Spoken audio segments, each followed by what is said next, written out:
Practices will wrap up with the Spartans' annual spring game this Thursday, April 22nd at 7:30 p.m. This just happens to be the exact same time as the opening round of the 2010 NFL Draft. New Mexico State will take on Nevada tomorrow night in the semifinals. The winner of that game will advance to the championship game on Saturday. San Jose State enters this year's WAC tournament as the number 6 seed and will take on the number 3 seeded New Mexico State here at the Lawler Event Center in Reno, Nevada. It's never too early to start talking football. The Spartan squad finished up its 4th week of spring practice with a 2-hour, 112-play full pad scrimmage. All available players had his chance to show off his skills to the new head coach, Mike McIntyre. Joining me live is head coach Mike McIntyre. So coach, you were the defensive coordinator at Duke. What are you going to bring to the defensive side of the ball?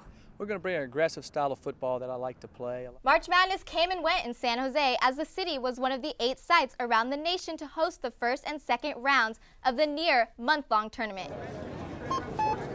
This was the scene in San Jose last Thursday and Saturday as more than 16,000 college basketball fans from around the country poured into the HP Pavilion to cheer on their team. Despite rough economic times, people dropped a pretty penny to follow their team to the Bay Area. We spent about $4,000 for 2 of us. Altogether, I spent about $1,000 so far.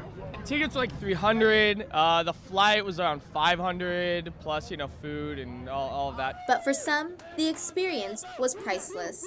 Wanting to come out and enjoy the experience. Never been to the NCAA tournament, so get to mark that off of my bucket list. I love college basketball. I love the madness. Oh, it's so much fun. The college atmosphere is great. You got the cheerleaders and the band and just the youthful energy. It's great. Nothing better. The fans weren't the only people enjoying the tournament and its atmosphere. Local stores and restaurants saw a boom in business. St. Patrick's Day is our busiest day, and it's like having 3 more St. Patrick's Days in a row. Last Wednesday and Thursday consecutively were record days for us. Ballpark, I'd say anywhere between 12 and 15,000 for a day. According to the Office of Economic Development for the city of San Jose, the tournament brought in an estimated $20 million to the local economy. Businesses like Britannia Arms and the Old Wagon Saloon hope the city will continue to host nationwide events at the HP Pavilion. Oh, we think it's wonderful. It's good for everybody downtown. Most of my bartenders and servers are college students, so it puts them through school. Everyone's from out of town, obviously.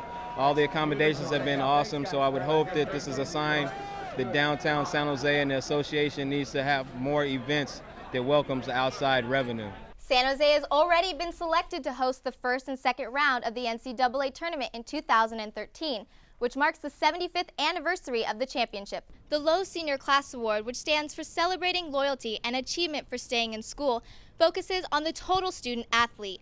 30 NCAA senior baseball athletes were nominated for this year's award, and Corey Valine is one of them. It's a huge honor, definitely a big step for me. It's a pretty prestigious award, and I looked at the other 30 guys nominated, and a pretty good group of guys, so it's an honor to be nominated. Valine, third baseman and co-captain for the Spartans, boasts a career batting average of .332 and a near-perfect fielding percentage of .963. He's a guy that is always, works hard in practice. He's a guy that sets an example off the field. He's a great representative of the university. He's a good student. He's one of those solid individuals that any coach would be proud to have in his program. Off the diamond, Valine is a 2-time academic all-WAC honoree and San Jose State University scholar athlete. Assistant Athletics Director for Academics, Eileen Daly, remembers him when he started at SJSU. Corey somewhat advised me when he walked in the door, and he really demonstrated the ability to be a leader at that young age. During the off-season, Valine spends his spare time tutoring and volunteering at baseball camps. This last semester I actually worked at Lincoln High School, and I worked with math and science students who are special educational. So I put in 200 hours during that last fall, and right now I'm just focusing on baseball. He's able to be involved in a multitude of activities, community, sports obviously, and his academics, and do them all well, which I think not everybody's able to do. The senior justice studies major expects to graduate in December and plans to pursue a career in law enforcement. He is only the second Spartan ever to be named to a Lowe's senior class award list. But he is as worthy a person as you're going to have because of his all-around what he does, all around. He's just not limited to one thing. He is all around. The 30 candidates will be narrowed down to 10 finalists midway through the regular season. Coaches, media, and fans will have a chance to vote on the player they feel exemplifies excellence in the 4 C's: classroom, character, community, and competition. The winner of the Low Senior Class Award will be announced in June at the NCAA College World Series. Live on campus, Sami Horn, Update News. The Lady Spartans clinched a spot in the WAC tournament, but before they headed to Las Cruces, New Mexico, they had to take care of the Aggies last weekend. The series was even at 1-1 as the Spartans looked to take Game 3 in their final home game of the year. New Mexico State went on to upset both Nevada and Utah State to win the WAC title and advance to the NCAA Championship Tournament. Despite the loss in the quarterfinals, the Spartans had one of their most successful seasons since joining the WAC conference in 1996. More Aggies. LaRoche to one of McKines can't get it to drop. Hamadou Rahman with the nice follow and one. The Spartans dominated the alumni from the first drop of the puck and maintained control throughout the entire game. Late in the third, freshman Jacob Hickey on the breakaway showed off some impressive puck handling and netted it through the 5-hole. The run game is definitely picking up.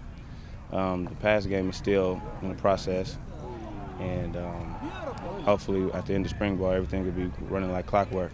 Along with improving the ground threat, the new coaching staff has changed the program's overall structure. The Bulldogs threatened early. A scary moment for the Spartans, a liner right back to Imhoff off the bat of Lisa Marie Coronado. Take another look at this one as Imhoff is just able to get her glove up in time to knock it down. Coronado is safe on the play and Caitlin Stieglitz advances to second.